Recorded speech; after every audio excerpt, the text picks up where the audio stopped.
Okay, so we've had about a full day or a full 24 hours to really digest Katseye's new EP Wild. And I feel like the fandom is split directly in half. Half of the people love it and half of the people hate it. And the people that really do not like it feel like this album or this music video for Hooti Frutti is just like a Daniela and the Girls album. And y'all know me and y'all know I love to dissect something and talk about something, so I feel like this is the place and this is the time. And if you don't know me, hi, my name is Kinda Wayne King. Welcome to my channel. All I do ask is that you press the like button and subscribe so that you can join the kingdom. My birthday's coming up in late September, and I would love to see you all on Instagram and join the kingdom and also join our Discord. Today's drink of choice is an ice cold water. Normally I have the Kyon special, which is an iced Americano, but girl, I'm filming this video pretty late so I can get it out in the morning for you guys because I have a busy weekend. So I'm gonna drink this water and then I'm gonna edit this and go to sleep. But I would love to hear in the comments what you guys are drinking right now. An iced Americano sounds so good right now, but if I drink it, I'm not gonna go to sleep on time. But let's get into this Wild EP. Okay, I'm gonna be real. This Wild EP, I did not like. For me right now, the best song on there is Pinky Up, and that's just because like it's a vibe. It's a good song. I know I talked about this in yesterday's video, but when I think about Bel Air, I really think about Charlie XCX and the fact that I've known that song for now 6 years. And so to hear Katseye basically cover that song, it just doesn't feel complete. But also I feel like there's a bigger issue at hand here. A lot of people feel like Daniela is being pushed as the center, as the visual of Katseye. And if you would have asked me a few weeks ago, I would have been like, you guys are kind of crazy. Like, I don't believe that. But when I look at this era, I'm like, wait a minute. I think you guys might be a little bit right. Now, listen, everyone thinks that I dislike the girls, but that's not the case. I just give them criticism, mainly the label, but I love all the Katseye girls. I'm rooting for Manon to come back, but you know, listen, that's a different discussion for another day, okay? But back to Daniela, I feel like this era, they are really pushing her. Before this era, before Hooti Frutti, I was like, they're not really pushing her that much because I just felt like because Manon was gone and now Sophia being gone, obviously all the members are going to be shown more just because, you know, there's less people available. You're going to be seeing the four of them more. But when I really think about this era and now seeing Hooti Frutti, Daniela had a lot of screen time that I did not see the other members get. I think someone on TikTok actually compared all their screen time, or it might have been YouTube. They compared all their screen time, and I was looking at that and I was like, Daniela does have a lot of screen time. Listen, y'all know I love a deep dive. Y'all know I love to run my mouth. So listen, I'm just gonna take it there. A lot of people were tagging me in this video of the lopsided bun saying that she sees herself in Daniela. I see parts of myself in Daniela. She is a Latin American. I'm a Latin American. She has been dancing since she was little. I've been dancing since I was little. So it's kind of like I understand, you know, the weight of how this could change Daniela's life. And I mean, being real, watching that clip, it does look a little strange. It looks a little strange now that Manon is gone and now that, you know, Daniela is being pushed as the center. I'm not blaming Daniela for this once again because Daniela is not the manager of the group. She's not any of the staff or the management. I'm blaming the management here. I'm blaming Hybex Geffen and that lopsided bun right now because that lopsided bun, as you know, does not like Manon. And if you're new here, girl, we have a series called The Mistreatment of Manon. We're on season 2 right now. Feel free to pick any episode of that and you can see how that lopsided bun dislikes Manon. But for this case, I'm not going to go over any of that.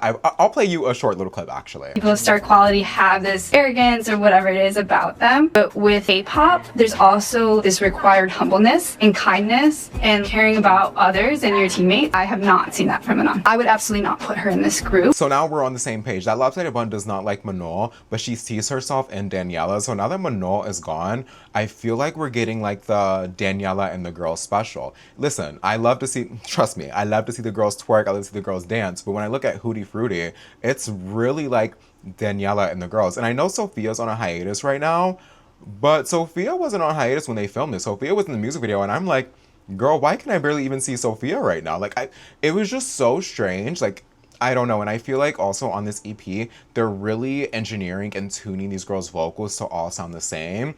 And I don't think you should do that for a global girl group. I feel like that really erases the culture and the identity behind them. Especially when you have a song like Bel Air, where I feel like Sophia and Lara could really shine and sing on it. They're so like metaled down and like engineered down basically to all sound the same. And it just does not do the song justice. It's a chop, girl. I'm gonna be real. It's a chop. Like, it's just a chop. Like, and listen, I don't condone any of the hate Daniela or the girls are getting right now because the members are on hiatus, but I do just find it a little bit weird that once Sophia goes on hiatus, now all the Katseye girls are like mentioning Manon. You know, like they're on Good Morning America and they're saying, we love Manon and like we wish them the best and blah, blah, blah. But it's like, Girl, for 6 months, we literally didn't hear anything about Manon. You guys act like Manon was not in this group. Besides Sophia. Sophia was on that Lollapalooza stage saying, shout out Manon, make some noise for Manon. But everyone else was acting like Manon had like passed away and was no longer with the group. I mean, even when I think about the Katseye film premiere, they were still acting very, very odd about saying Manon. And it was just so strange. And there's a blind item going on right now about them disbanding and how it's not gonna happen because management is waiting to sign these like $1 million brand deals. And I'm gonna be real. Katseye, listen, Katseye, they sell brands, they make money, and I don't think they'll disband because they do generate a lot of revenue for the company. Now, I'm gonna be real. I think with Manon and Sophia gone, they're not making as much money. Like, I'm just being real. Like, when we look at the Gap ad with all 6 of them, that was like a generational ad that was so beautiful and so cohesive. But if they do a sponsor now with 4 of them, it's just like, what is going on? Where's the diversity? Where's the identity? Where's the backing of the group? Sophia was the leader, Manon was the visual. Like, come on now. You take those 2 pieces out of Katseye and it's like, what's going on here? And I wasn't originally going to talk about this because I feel like it wasn't my place, but I feel like I'm seeing a lot more people talk about it, and it's making me really just consider like how weird Hybeck Zephin is towards Yoonchae. I feel like Yoonchae just turned 18, and the second that she turned 18, their concept switched very, very quickly. And listen, I'm not saying, girl, everyone has to do touch, or debut 24/7. That's not what I'm saying.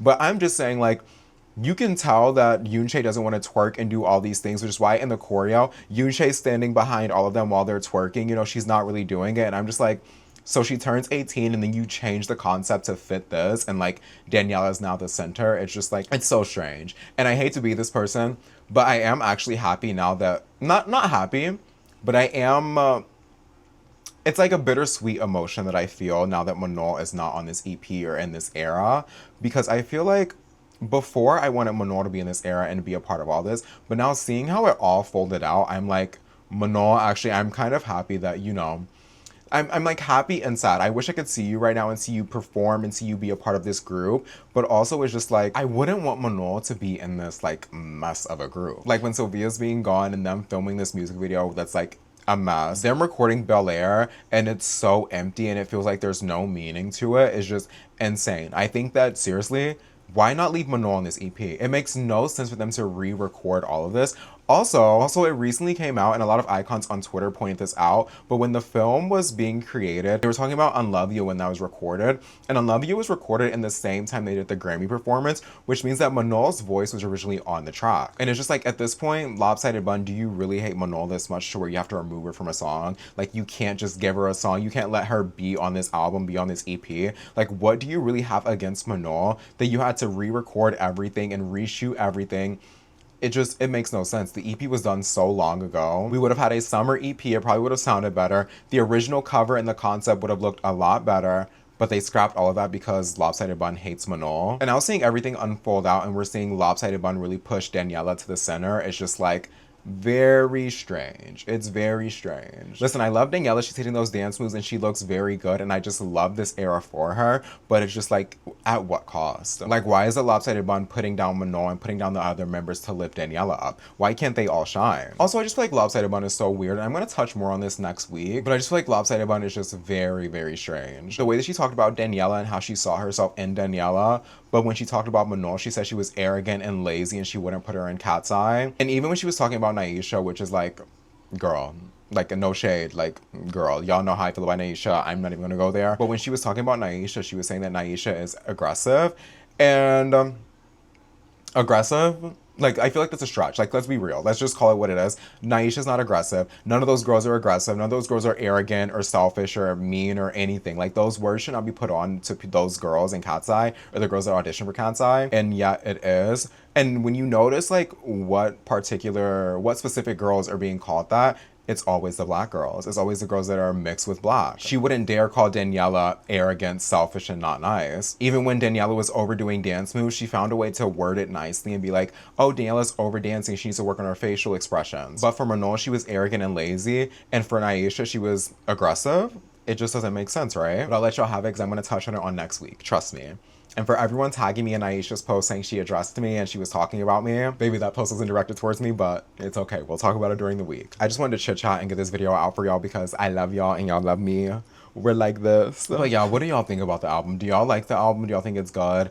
I, once again, not a fan. I think it could have been better and executed a lot differently, but we are where we are now. Like, I'm just, you know, not gonna cry over spilled milk. It does hurt, though. I wish Manon could be a part of this, and I just want them to drop the announcement that Manon is no longer a part of Katseye, because it's very clear that she's not coming back. Like, at this point, she's not coming back. Unless she comes back at the end of the year, or, like, after the Matrix contract, it's just like, girl, she's not coming back. It's just a chop. But you know what, Kingdom, I love you. I'll see you during the week when we continue the Mistreatment of Manon series. Drink some water, have a good weekend. Make sure you like and subscribe, and feel free to let me know what you think about everything, okay? Love you. Goodbye.